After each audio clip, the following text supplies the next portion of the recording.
Hi అండి, అందరికీ నమస్తే. ఈరోజు వచ్చేసి రొయ్యల ఫ్రై అనమాట. ఇది వచ్చేసి కొంచెం డిఫరెంట్గా తయారు చేశాను. మీకు బాగా నచ్చుతుంది, చిన్నపిల్లలకి ఇంకా నచ్చుతుంది. ఫ్రై రొయ్యలు వచ్చేసి చిన్నవే అండి, పెద్దవి కాదు, మరి మీడియం సైజ్ అనమాట. కొద్ది రొయ్యలు వచ్చేసి ఒక 1/2 కిలో అండి.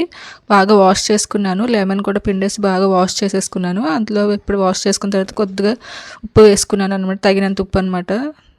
ఇంకా ఫ్రైకి ఎంత పడుతుందో అంత ఉప్పు కూడా వేసేసుకున్నాను. చూసుకొని వేసుకోవాలండి, ఎక్కువ ఉప్పు వేస్తే ఫ్రై కాబట్టి బాగోదన్నమాట. ఒక అర స్పూన్ వచ్చేసి కారం వేసుకున్నానండి. ఇది వచ్చేసి వేయించిన ధనియాల పొడి అనమాట.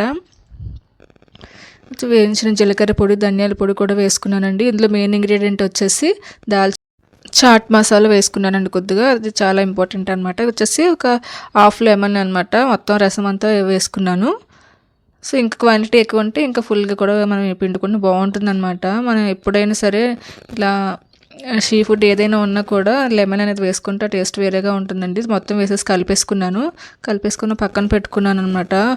అరగంట నుంచి మనకి నైట్ అంతా ఫ్రిడ్జ్లో మ్యాగ్నెట్ చేసుకుని పెట్టుకున్న పార్లే ఉంటుందండి. మనకి టైం లేకపోతే ఒక హాఫ్ అన్ అవర్ అయినా పక్కన పెట్టుకోవాలి.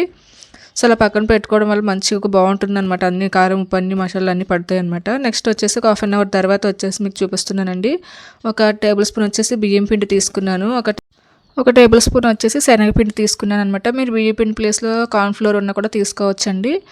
సో నేనైతే బియ్యం పిండి, శనగపిండి తీసుకున్నాను అనమాట. మరి ఎక్కువ మోతాదులు తీసుకోకండి, ఫ్రై కాబట్టి. నేను డీప్ ఫ్రై చేయట్లేదని సాలో ఫ్రై చేస్తున్నాను అనమాట. డీప్ ఫ్రై చేస్తే మనకి ఆయిల్ అని మిగిలిపోయింది అనుకోండి, అది వేరే దానికి మళ్ళీ నీసులకి యూజ్ చేయాలి, మళ్ళీ యూజ్ చేయలేము కూడా. సో అందుకొచ్చేసి నేను కొంచెం నార్మల్ తక్కువ ఆయిల్తోనే ఫ్రై చేసుకుంటానండి. ఇక్కడ వచ్చేసి అది ఫ్రై చేసుకుని అన్ని కలిపేసి పక్కన పెట్టుకున్నాను అనమాట. ఇక్కడ వచ్చేసి కొంచెం మనకి బ్రెడ్ ఉంటుంది కదండి, బ్రెడ్ పొడి అనమాట అది. సో వచ్చేసి ఒక ఎగ్ కూడా పగలగొట్టి ఒక గిన్నెలో వేసుకుంటున్నాను. వచ్చేసి హాఫ్ ఎగ్ అయితే సరిపోతుంది, మనసు మిగతా దానికి వేస్ట్ అవుతుంది, మొత్తం కలిపేసి అలా పెట్టేశాను అనమాట. ఇక్కడ వచ్చేసి మనం ఆల్రెడీ నానబెట్టుకున్నాం కదండి రొయ్యలు, అది వచ్చేసి ఎగ్లో వేసుకోవాలండి. ఫస్ట్ వేసుకొని వచ్చేసి మళ్ళీ మనం ఆ క్రంచీనెస్, అది ఇంకో డిఫరెంట్ టేస్ట్ కోసం వచ్చేసి నేను ఇక్కడ మళ్ళీ ఆ బ్రెడ్ గ్రామ్స్ ఆల్రెడీ మనం బ్రెడ్ గ్రైండ్ చేసి పెట్టుకున్నానండి, అందులో కూడా అక్కడ పక్కన వేసుకుంటున్నాను. సో మనం అన్నీ అలాగే చేసుకోవచ్చు అనమాట. అన్నీ మొత్తం ఎగ్లో ముంచేసి పక్కన వేసుకోవాలండి. వేసుకొని మనం స్పూన్తోనే పొడి అనేది కలుపుకుంటే బాగుంటుందండి. మనం చేతితో కలిపితే ఏంటంటే మనకి చేదుకున్న అది గ్రేవీ కూడా దానికి అంటిపోతుంది అనమాట. ఆ బ్రెడ్ గ్రామ్స్ అనేది దానికి అంత పట్టుగా అనమాట. అలా స్పూన్తో మనం అలా పెట్టుకుంటే త్వరగా బాగా అంటుకుంటాయి కూడా, అవి విడిపోకుండా ఉంటుందండి. సో అలా మొత్తం అంతా బ్రెడ్ గ్రామ్లో కొంచెం అటు ఇటు దొరిలించేసి పక్కన పెట్టేసుకోండి. సో మన ఈ ప్లేస్లో ఇలా చేస్తే అన్నీ అలా పక్కన చేసేసుకొని మనకి ఎక్కువగా వచ్చేసి ఇక్కడ మనం ఈ బ్రెడ్ డ్రమ్లో కూడా కొద్దిగా కారము, సాల్ట్ వేసుకోవచ్చండి. నేనైతే వేయలేదు, ఇది చిన్నపిల్లలకి మరీ అంత కారం అవసరం లేదు కాబట్టి నేను వేయలేదనమాట. మీరైతే ఇంకా ఎక్స్ట్రా యాడ్ చేసుకోవచ్చు ఇందులో కూడా. సో అవన్నీ అలాగా మొత్తం బ్రెడ్ గ్రామ్స్ మొత్తం అంటించేసి పక్కన పెట్టేసుకోండి.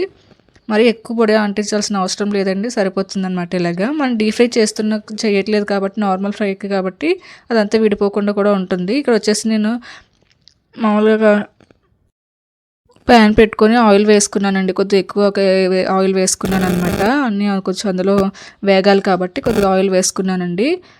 సో వచ్చేసి ఆయిల్ కొద్దిగా మీడియం హీట్ అయిన తర్వాత వెంటనే మొత్తం రొయ్యలు అనేది ఒక్కొక్కటి వేసేసుకోవాలండి. ఎక్కువ మరి హై ఫ్లేమ్లో పెట్టేసి ఎక్కువ హీట్ అయినా వేస్తే పైన బ్రెడ్ గ్రామ్ కోటింగ్ ఉంది కాబట్టి మనకి ఎక్కువ బేగా ఫ్రై అయిపోయి అవన్నీ మాడిపోతాయి అనమాట. మంట మాత్రం అంత ఫీడ్ ఫ్లేమ్లో కానీ స్లోగా చిన్న మంట మీద పెట్టుకొని మొత్తం ఫ్రై చేసుకోవాలన్నమాట.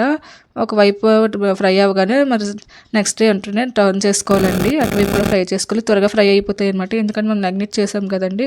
రొయ్యలు అనేది వాటర్ అంతా వచ్చేసి త్వరగా ఫ్రై అయిపోతాయి, బాగుంటాయి, మంచి టేస్ట్గా కూడా ఉంటాయి. సో మిగతా రొయ్యలన్నీ కూడా అలానే ఫ్రై చేసేసుకుంటూ మంచి టేస్ట్గా ఉంటుంది. లాస్ట్లో వచ్చేసి కరివేపాకు కొంచెం ఆయిల్లో అటు ఇటు ఫ్రై చేసేసి పైన వేసుకుంటే చాలా బాగుంటుంది అనమాట. ఆ టేస్ట్ వచ్చేసి మంచి టేస్ట్గా అనిపించింది నాకైతే. మీరు కూడా ట్రై చేయండి, చాలా సింపుల్గా అయిపోతుంది. స్నాక్ ఐటమ్గా కూడా పిల్లలకి పెట్టచ్చు అనమాట. మనం కూడా చాలా తినడానికి కూడా చాలా బాగుంటుందండి. నేనైతే నెక్స్ట్ వచ్చేసి మరి కొంచెం ఎక్స్ట్రా అన్నీ వేసేసానండి. నా ఫ్రై చేసిన తర్వాత వచ్చిన టేస్ట్ చాలా బాగుందనమాట. ఇందులో ఇంకా పచ్చిమిర్చి కూడా మనం ఫ్రై చేసి వేసుకోవచ్చు, కారం తినగల వాళ్ళు ఉంటే వేసుకోవచ్చు అనమాట, చాలా బాగుంటుంది. ఇందులో నేను టమాటో సాస్ దీన్ని వచ్చేసి పెట్టుకున్నానండి, చాలా బాగుంది. మీరు కూడా ట్రై చేయండి.